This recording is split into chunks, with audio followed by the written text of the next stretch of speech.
Thank you. And coming up in this never-to-be-forgotten show, Richard operates a bat. James sits in a car humming. And I park outside a cathedral. Thank you so much. Now, this is a bit of a Ford-based show because we were staggered to hear the other day that they're thinking of pulling the plug on the Mondeo. Now, this is enormous news. In Britain, losing the Mondeo is a bit like, well, losing the royal family. Yeah, and if that happened, someone would make a documentary about it. Quite, which is why we decided this week the Grand Tour should make a documentary about the passing of Ford's medium-sized family saloon. It's exciting stuff.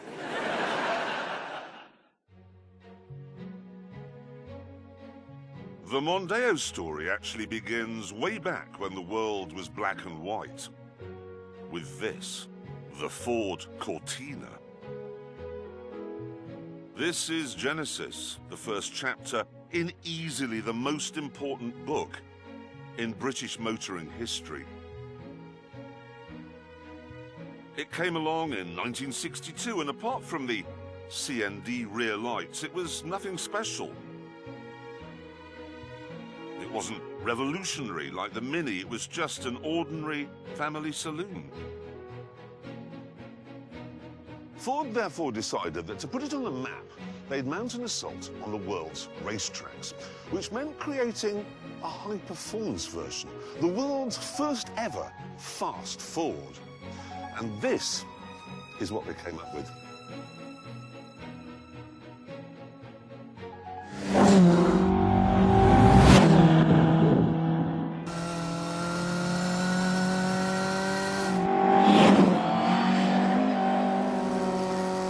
Life doesn't get much better than this. Cadwell Park, sunny day, Mark 1 Lotus Cortina. This thing is a riot. Go.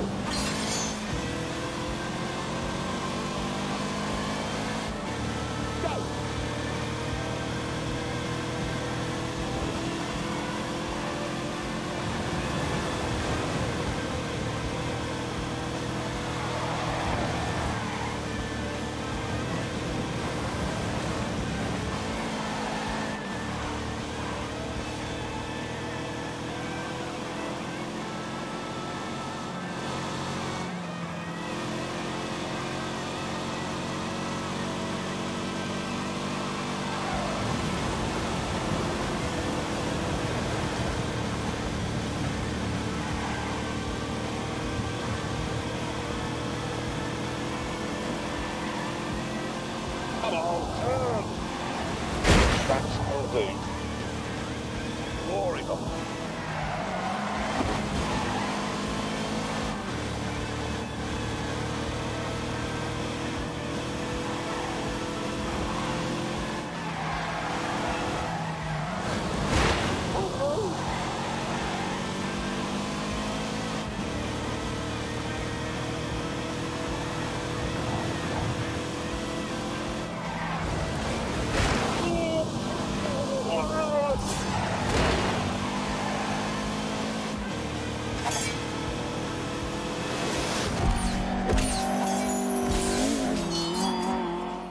It had a revolutionary twin-cam 1.6-litre engine, which sounds like a murder of mad bees.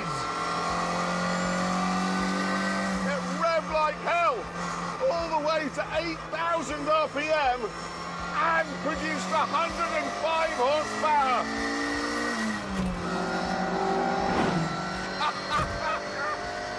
Oh, wow!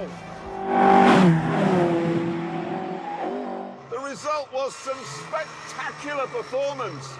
The road cars would do 108 miles an hour, and in race trim, that shot up to 145. That was the stuff of spaceships back then. And best of all, If you were really on it, it would lift the front wheel in the corners.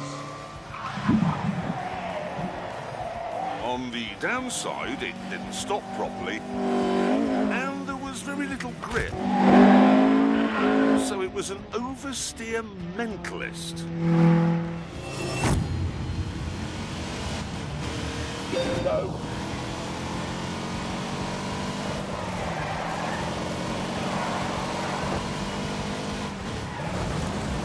For God's sake.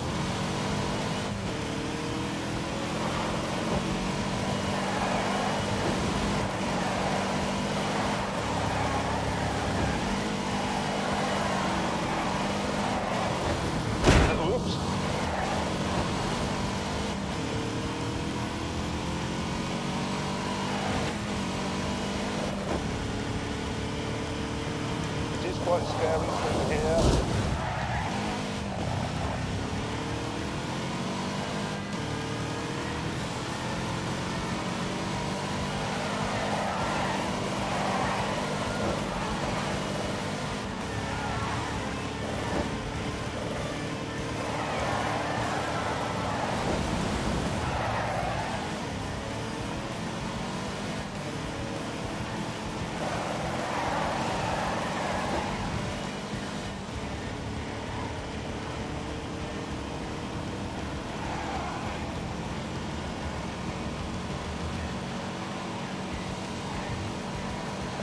Drive carefully.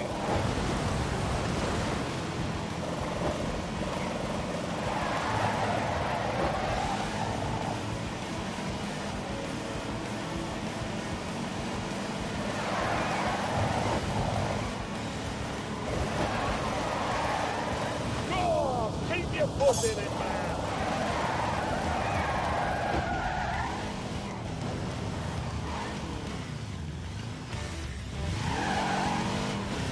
It was also astonishingly brittle. Autocar magazine ran one for a year, 29,000 miles, and in that time, it needed 6 rear axles and 3 sets of rear suspension, and probably a whole load of new half shaft as well, because they were made from chocolate. But it didn't matter, because the Lotus Cortina wasn't designed to last a lifetime. It was designed to last about 40 minutes, because that is how long a race lasted. Back in the early 60s, saloon car racing in Britain was just about the most exciting motorsport the world had ever seen. Go. Ball. Oh, no!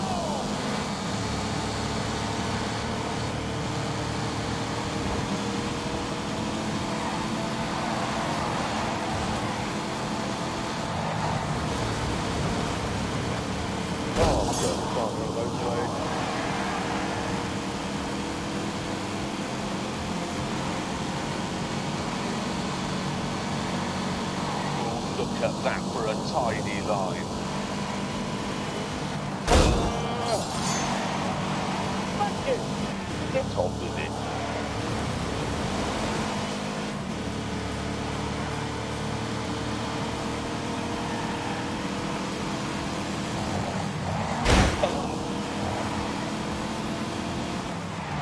Hold on now, hang on.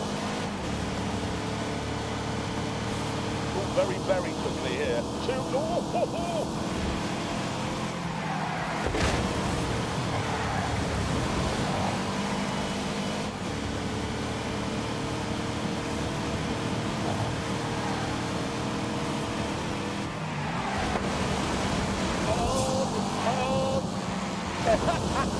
Thank you. Damn you! Oh my God!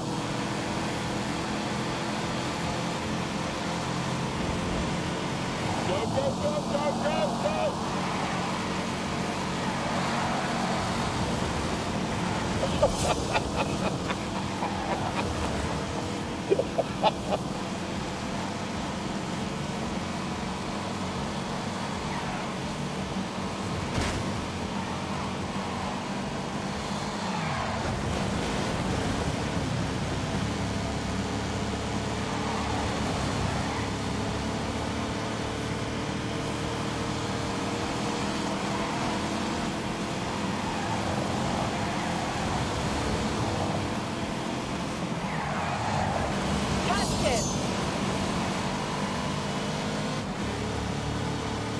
right, you know that, don't you? You will be savagely beaten.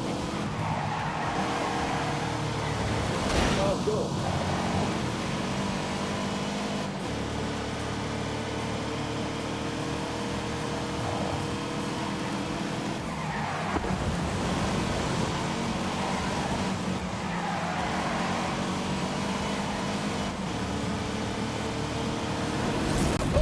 The massive American Fords would roar down the straights, and then in the corners, the army of minis would be right back at them. It was beautiful, snarling chaos. But when the dust settled, it was the Lotus Cortina that was doing the winning. It actually won the championship in 1964, and it didn't only shine on the tracks. In 1966, it won the RAC Rally of Britain.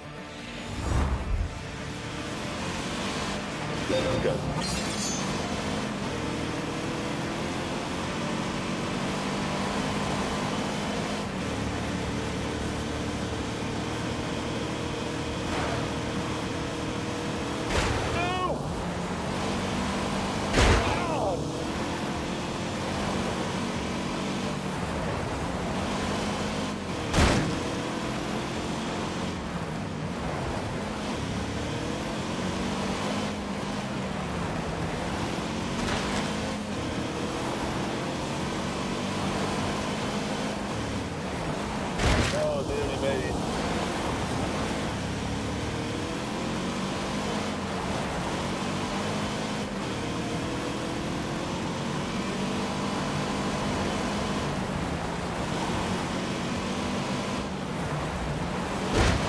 God.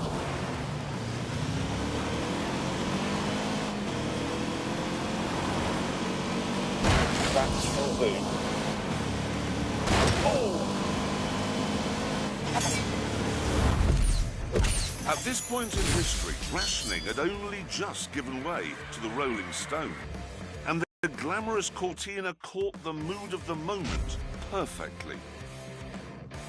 It was exciting. The first car ever that made the ordinary family man feel special, like he wasn't just a downtrodden cog. These were the best-selling cars Britain had ever seen by miles.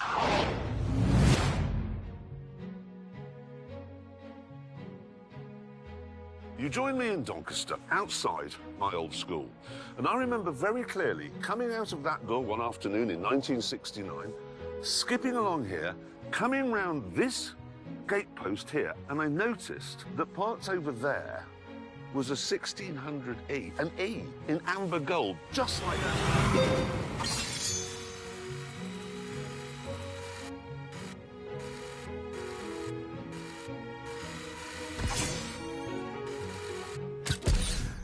And in it was my dad.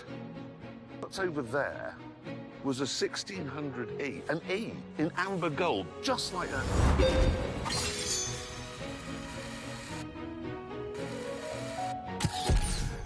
And in it was my dad. And that was impossible. I can still remember now, vividly, how I felt. My knees actually buckled. The hairs on the back of my neck are rising now in exactly the same way as they did on that autumn day 50 years ago. I can also remember the enormity of the hug I gave my dad, because I was just so proud of him. I mean, he had an E. An E stood for executive. My dad had a 1600E. And that meant he was better than the Duke of Edinburgh.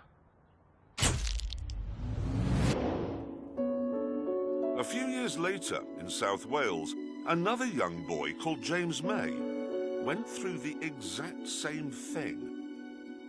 I was at my mate Andrew Jones's house, just up the road from ours, when his dad came in and said that my dad had just arrived home and he had a new car.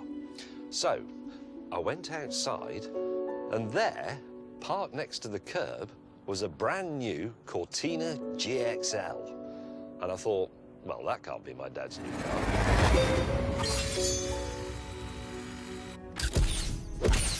But it was. This was the all-new Mark III Cortina. And because it was the GXL model, it had chrome strips on the grille and a vinyl roof and 4 auxiliary dials that were angled towards the driver. It also had something called a rev counter, and I'd never seen one of those before. But when I looked at it, I suddenly became aware that my body could produce semen. Unfortunately, not all children in Britain were as fortunate as James and me, because some of them were born in Birmingham.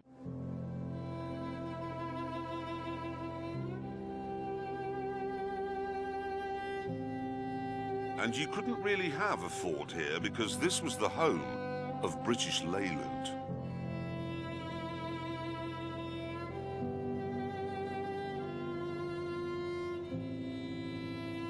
I grew up here, on this street, and I remember the day my dad came home with our new car.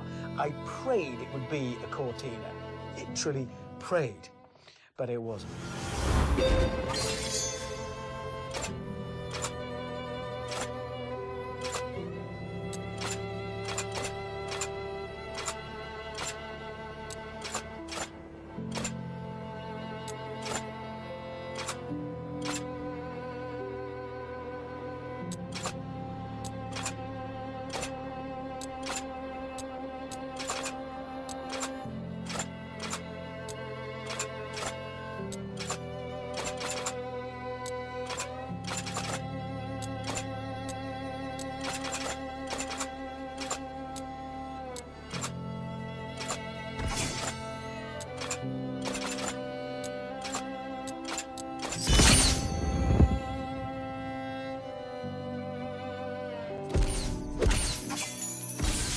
What it was a shoulder-sagging bag of disappointment called the Austin Allegro Estate.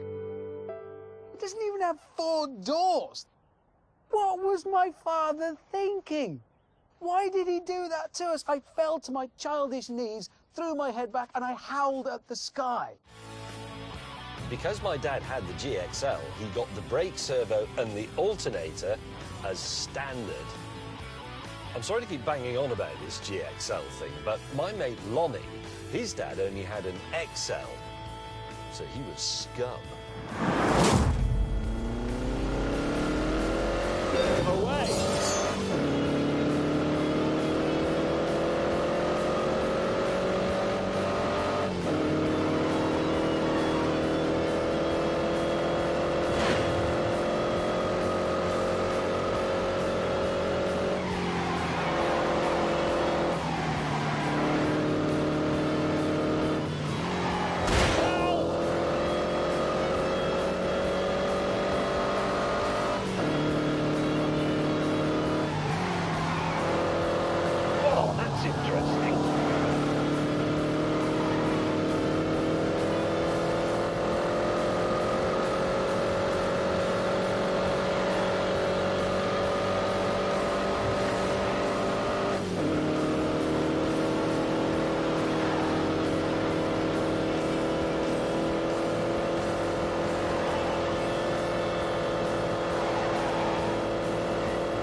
Driven one of these before, and to be honest, I never wanted to, because that really would be meeting a childhood hero.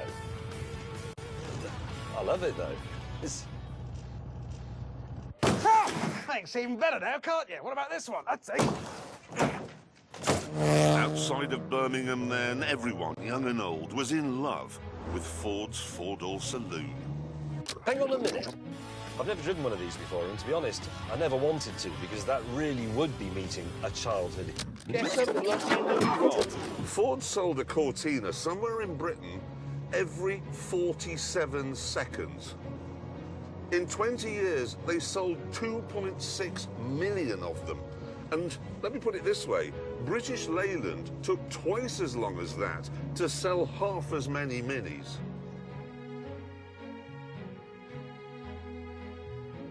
The Cortina then had become a part of the fabric of Britain.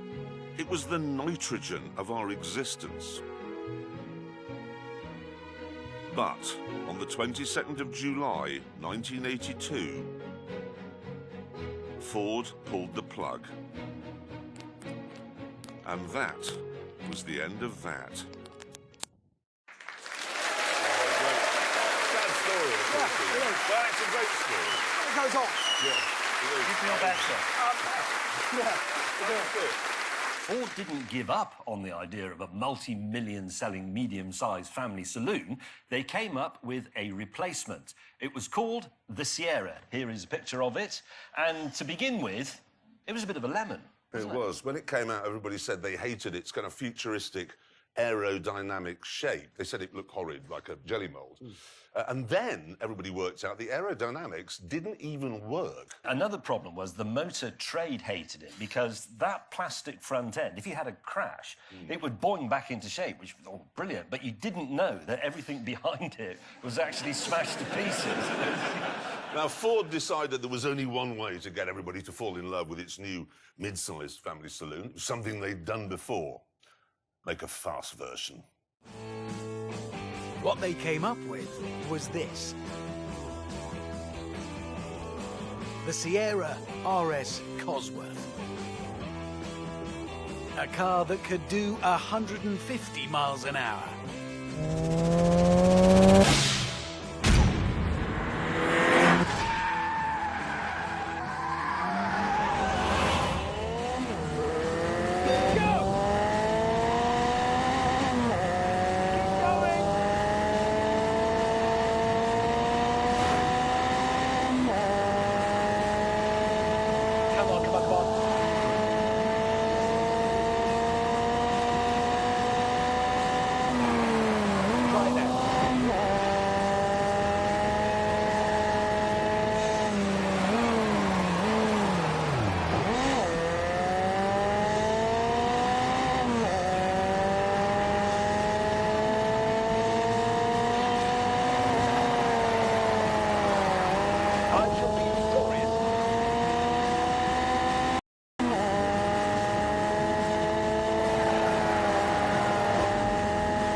It was 1986. Lots of cars.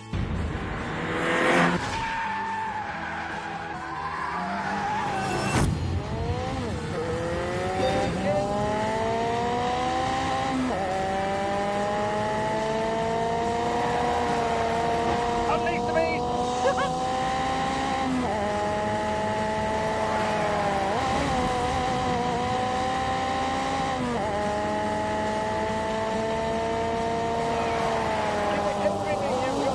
Time to play.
1986, lots of cars could do 150, but not a Ford.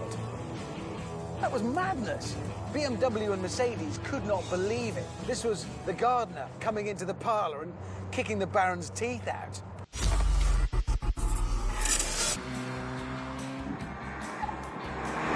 To keep the road-going rocket ship pointing mostly in the right direction, it got beefed-up suspension, a limited-slip diff, and its most famous feature,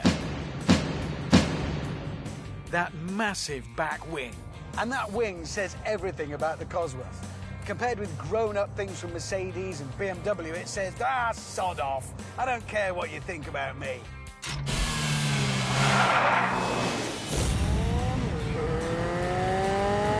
Go, go, go.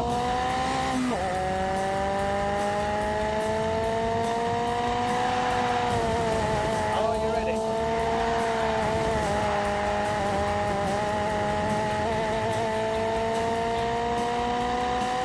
Power. Good. Everyone's trying to alarm. Oh my God.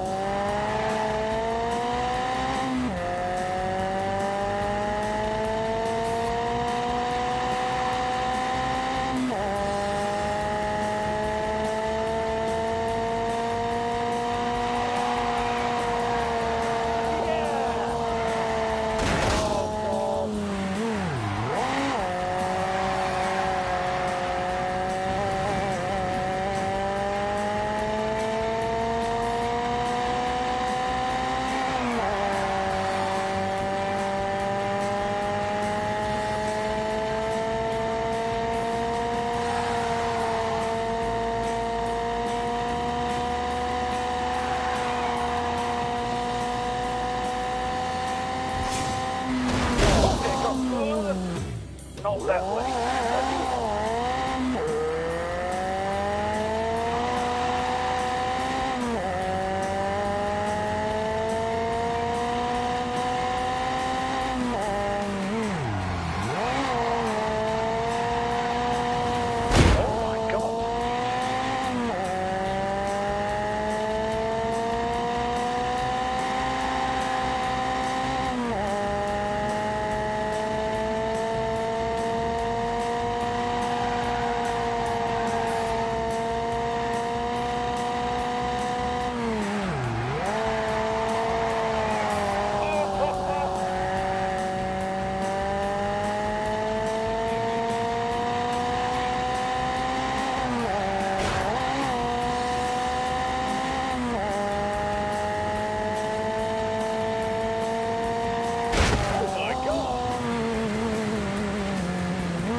Bad mate. You know, the one you absolutely love, but nobody appreciates you hanging around with it. Cosworth turned the Sierra into one of the most desirable cars on the planet. And because it only cost 17 grand, 6 grand less than a BMW M3, your local builder could have one. However, while everyone wanted Ford's latest working-class hero, not everyone was prepared to pay for it. Things got so bad by the early 90s that the Sierra Cosworth was 5.5 times more likely to be stolen than any other car. There were numerous reports at the time of Cosworth owners receiving insurance quotes that were more than the value of the car, and eventually ensuring a Sierra Cosworth became not just expensive, but impossible. They were uninsurable. But by then, it didn't matter. The Sierra Cosworth had done its job, just as the Lotus Cortina had done 25 years earlier, by making an ordinary family saloon seem impossibly cool.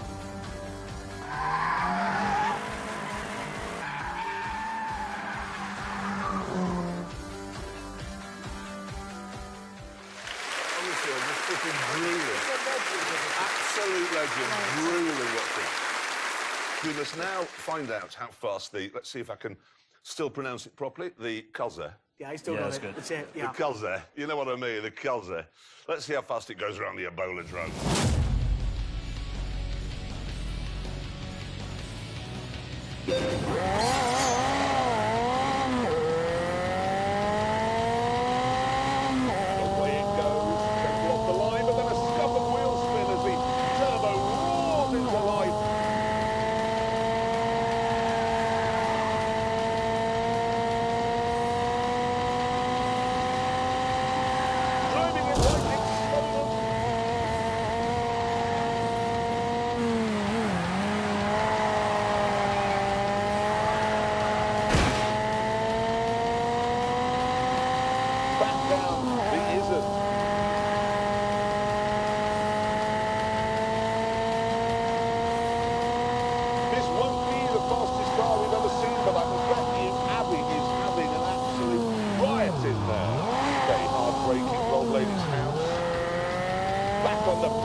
It does that four-wheel drift thing, same as the Lotus Cortina. That's what they do. Anyway, let's see now how quickly Abby got it round the Ebola drone, shall we? Let's find out the time. Oh, quicker than I thought. What? Well, it's faster than a Lamborghini. I told you that thing was slow. It's actually slower than a Ford Sierra. But the interesting thing for me there is it's quicker than a Ford Fiesta ST 200, and they both have the same power, don't they? About 200 horsepower. It is, yeah. I think what that goes to show is, despite all the improvements in suspension and tyres, you can't beat fitting something with a sodding great turbo. Exactly. A massive turbo does the job. Anyway, can I get back to our documentary? Yes. Because in 1993, Ford stopped making the Sierra and decided instead to export the idea that had revolutionised Britain to the whole world. What they came up with was something they called a world car. Something not just for everyone here, but for everyone everywhere. They called it the Mondeo, and it achieves something that no car in history has ever managed. Over the years, Richard, James and I have driven almost every car ever made. We've waxed lyrical about many of them, drooling over their styling or their handling.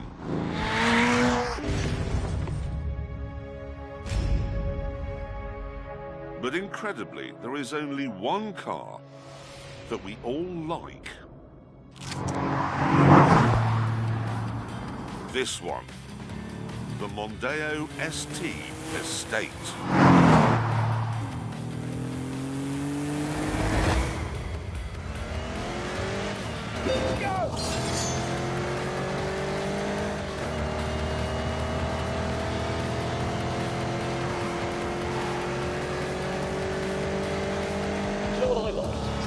Version, but it was still comfortable. These seats were great. It still rides properly. It doesn't make a terrible racket. It's just civilised. I like the way it was a proper practical estate and a massive boot, and Ford had the sense to give it 5 doors.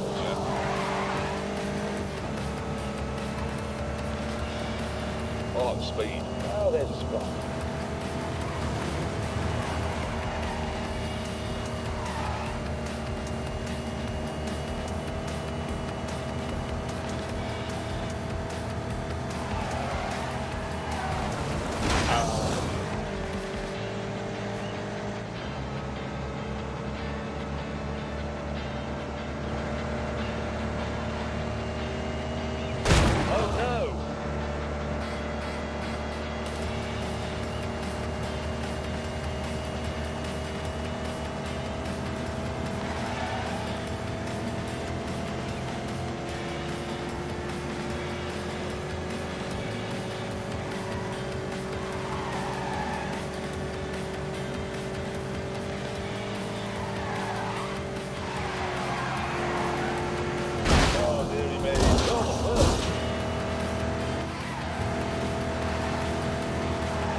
V6 engine, 200 horsepower, 0-67 seconds, top speed 150.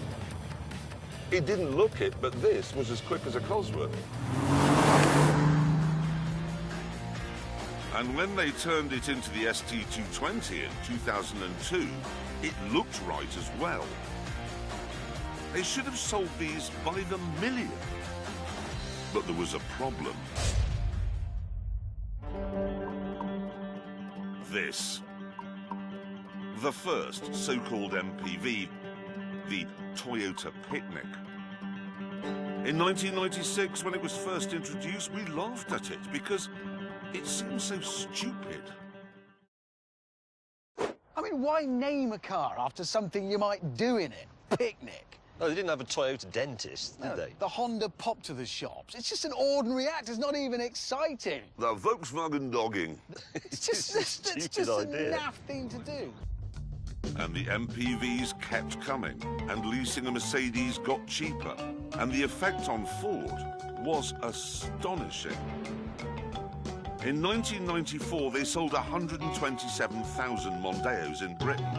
In 2017, that was down to 12,000.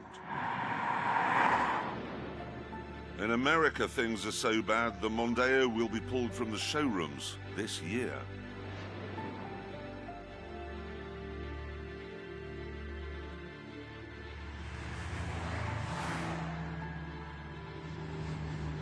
And it's predicted that soon after that, it'll go from the rest of the world as well. And when that happens, Britain will have lost much more than just a car. The Mondeo was never fancy or spectacular. It never won Le Mans. It was never awarded a Nobel Prize. It didn't write The Grapes of Wrath. It was just your mate, someone you enjoyed going to the pub with.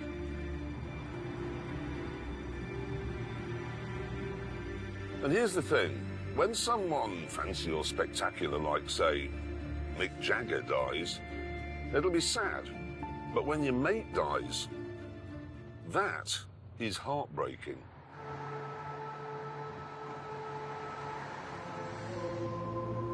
So, to give this car the send-off it deserves, we've booked Lincoln Cathedral.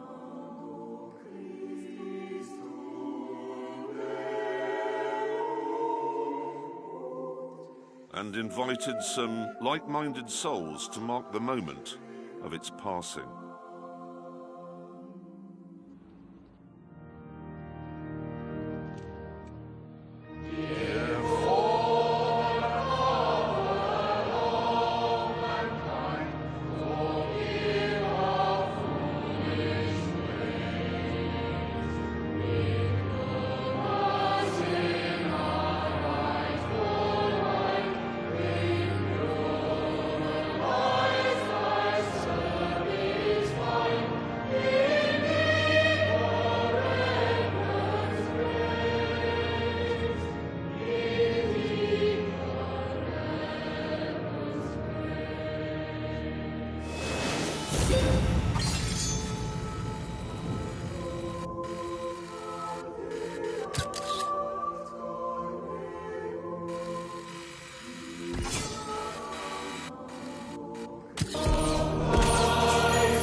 it's very sad, and it's not the only British motoring institution that's coming to an end. We are. This is not just the last in the series. I mean, sorry, it's the show as you know it is actually ending with, you know, the track, audience, us three, and really badly fitting jackets every week. Well, this is the last one. It is. It is. And it's sad, but we have been doing it together for 17 years. Going back in my head, there's the cow on the Camaro. Yeah. The indestructible Toyota. Yeah. Oliver. Yeah. Beach buggies across the dunes. Yeah. I mean, that was... Driving down that ski... I was in there, driving down the ski slope in Colorado. That was one of the best things I've ever done. It's all been epic. Don't stop. What? Don't stop. Carry on. Well,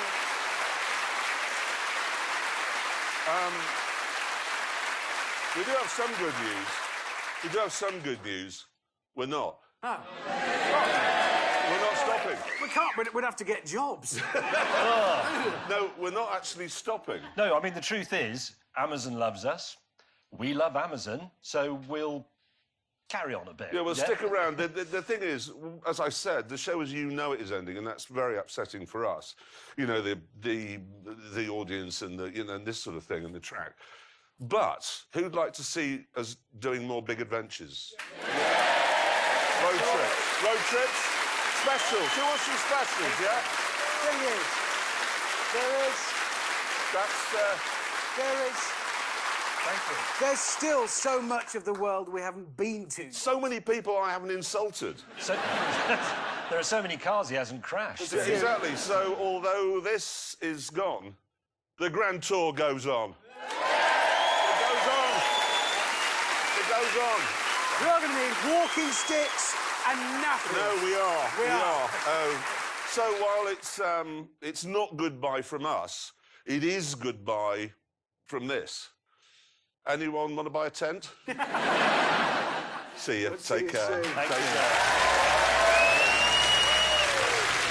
care.